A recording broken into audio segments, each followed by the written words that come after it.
Okay, so ladies and gentlemen, thank you for tuning in. You have tuned in to sort of a different segment of the Sex and Suicide podcast. We did a bit of an urgent sort of platform this evening. This is my guest, Sarah Nicholson. Sarah, you're welcome to say hello.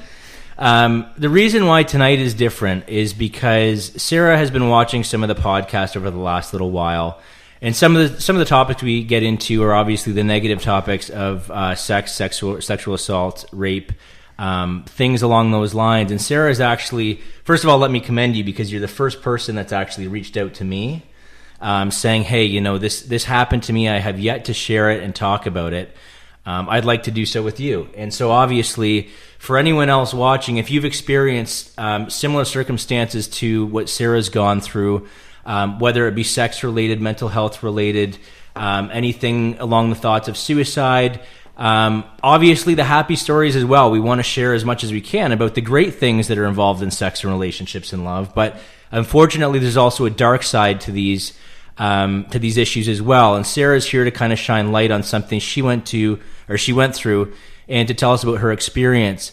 So Sarah, do you want to tell me about sort of what events led up to this and just kind of take it from where you're most comfortable and we'll go from there. Okay, well, I'll start with kind of what happened. So okay. I was up at my cottage for May 4 weekend, which is always my favorite weekend of the year. Yeah. Where's your cottage? Grand Bend. Grand Bend. Yeah. Okay. You know, big party town. Love it. I still love it, which is a good thing. Yeah.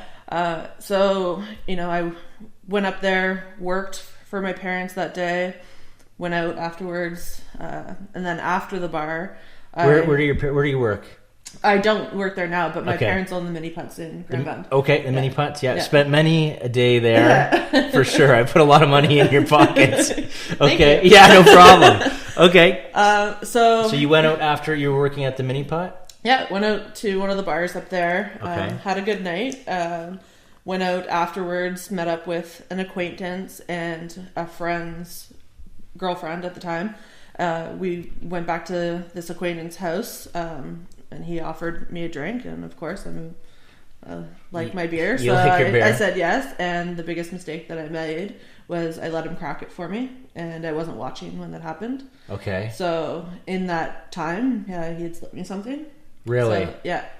So yeah, I'm always a person that's really careful. Like at the bars, I, had my hand over my drink and all those. Were you that tricks. kind of person even before this happened, or did you become that kind of person after this? I was happened? always that type of person. Always that type of person. Yeah. So the only mistake you made was trusting this guy just when he turned his back. Yeah.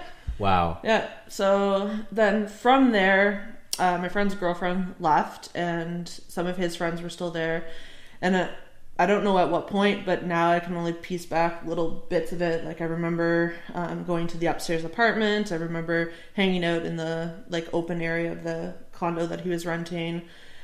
And then I don't know how much time went by, but I woke up with him on top of me with my pants down, and it was happening. Really? And luckily when I woke up, I guess he's the type of person that didn't want me to be awake, because I was able to push him off and I just ran. Really?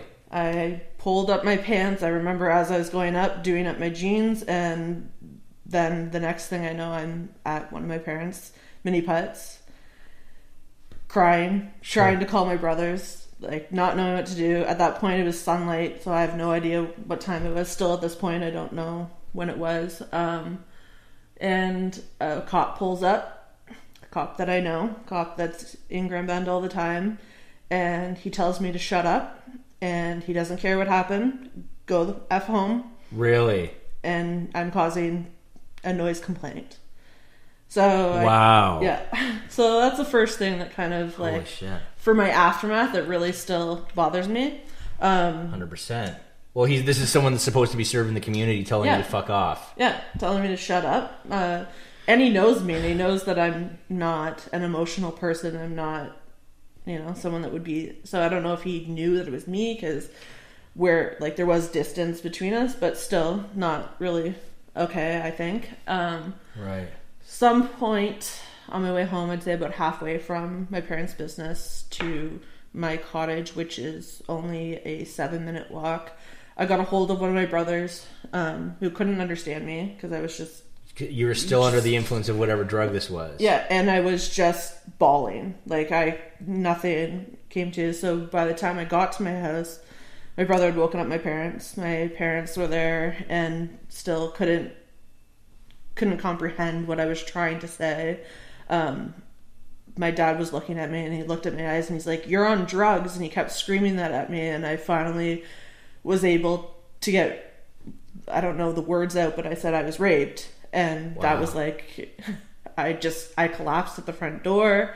I didn't want anybody to touch me. I was just a wreck. And then I went to our bathroom, and I was laying in the bathtub sobbing, but I kept having a really weird like flashback of a CSI that I saw years before of the girl, one of the agents, performing a rape kit on herself so she could shower before she went into work, because you can't shower before you get a rape kit done. So right. I'm laying in the bathtub wanting to be clean, knowing that I can't, and freaking out. Oh my god. Yeah, so then I don't really, that whole area is kind of blurry to me, but I was took my childhood sleeping bag, ran down to the beach, had some time to myself, my earphones in, woke up my neighbor from apparently me still crying, who's like a grandmother to me, and so she came down and was asking me what was wrong. When I told her, she started yelling at my parents for not taking me to the hospital or to the police right away. Right. Why didn't they? Did they? They were giving me my little bit of time to. We did go. Yeah. So like right after that, I got into my mom's car, and we drove to the Exeter hospital. And after talking to them for a little bit, they're like, "We can't help you. Like we don't have the ability to help you right now. You have to go into London." Really? Yeah. So I'm like, okay, so I just relived this once. Now let's drive into London to relive it again.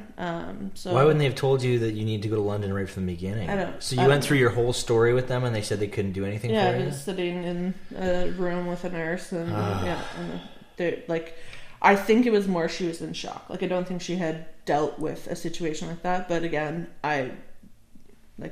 these parts are still a little blurry. Sure. So I'm in London, in the hospital. Again, go through everything, go through a rape kit. They've taken my pants away from me, giving me hospital pants. I'm sitting there in clothes that aren't mine, and just wanting to go home and shower and go to sleep. Like, at this point, I'd been up since like 8 o'clock the morning before, and this is sometime after sunrise, the hour drive into London, all that stuff. So I have no idea what time this is. And I go through the rape kit, and then I'm sitting down with the counselor and the nurse, and they're giving me the options between if I want to take the morning after pill or if I want to take an AIDS vaccine. They give you the choice between whether you wanted to take one or the other? One contradicts the other. Really? So they don't work together. I didn't know that. And so they're just spewing all this information at me, and I'm sitting there and I'm like, I don't know what to do. I don't know what to do. You tell me what to do. Yeah. I don't know what to do. I can't think straight. And one of the things that I look back on in that moment is I kind of laugh that I had a moment in my life where getting AIDS didn't seem like the worst thing. Because I was thinking, if I were to have this person's baby, or even a month from now find out that I'm pregnant, then I would have him, he would still be in me. Right. And I was just, like, that I still have a hard time dealing with, like, the fact that I went for AIDS. I didn't want AIDS. Right. So you didn't want AIDS, so you chose... So that vaccine, because I knew there was another option later down. I'd have my choices, but still, I always knew that there could have been like a month from now, knowing that he was still had a part of me still in me, and yeah, so that's holy shit. Sorry, I'm trying to kind of power through this. So I know. You don't want to like. I get it. You don't want to stop and kind of feel it. Yeah. I know, which is okay too. But yeah, it's okay. All right, I won't keep you. I won't keep you stuck on that choice. That just seems like a really fucked up decision to have to make. Yeah, and I've since that point I've tried to research it to find out like if there's any difference now, or I can't really find anything because every article that I can ever find on this AIDS vaccination is about like nurses or doctors that get a cut in surgery or in triage and stuff. So there is nothing that really out there that tells me that. And I'm like, but that was a point that I can remember very well. I know they had that conversation with me. Yeah. And I can't find anything that supports that. And that's something that's always kind of bothered me as well. Wow. And then I was just telling you this, actually, I was sitting down with the counselor after that. And this is the part that I think haunts me the most. So you've done the rape kit at this point. Yeah. They've got your clothing from the night, the whole shitty thing that happened to you. And then you've now taken the AIDS vaccination. Yeah, which is like a series of pills that I had to take afterwards as well. Okay, so you started taking it then, and then the next step was to go see one of the counselors in-house? It comes in and kind of talks to you, sees if you're okay, makes kind of the decision with you if you want to go ahead and press charges and have the cops come in right then, or gives you the option to do it later. Okay. So in this conversation, this is still something that she pretty much sat me down and told me, do you drink a lot? Yeah, a fair bit. Yeah. Are you sexually active? Yes. Are you promiscuous in any ways? And I'm like, why are you asking me these questions? Like, I'm the one that was just assaulted. What's going on here? And she's like, well, if any of these things are true, then you're really going to have to think of how much him being held accountable means to you. So really? What do you mean? She's like, well, everything that you've done in your life is going to be something that his lawyers are going to use against you. And you're going to have to sit in a courtroom with your family, and with it becoming, record with your family and whoever else is there to support you is going to know your deep, dark secrets if they can find them out. Yeah. So how did that make you feel? Did you have anything that you were really afraid of being exposed?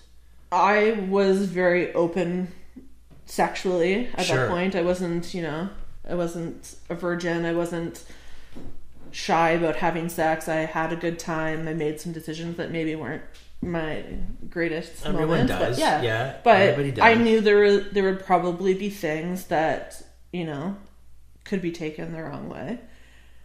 So at that point I said, okay, well, I can't make a decision right now. I just need to sleep. I need out of here. Right. So I went home, went to sleep. I was supposed to work that day for my parents. So between my brother and my friends, they covered off my shift and worked for me. And when I woke up, I was ready to go back out.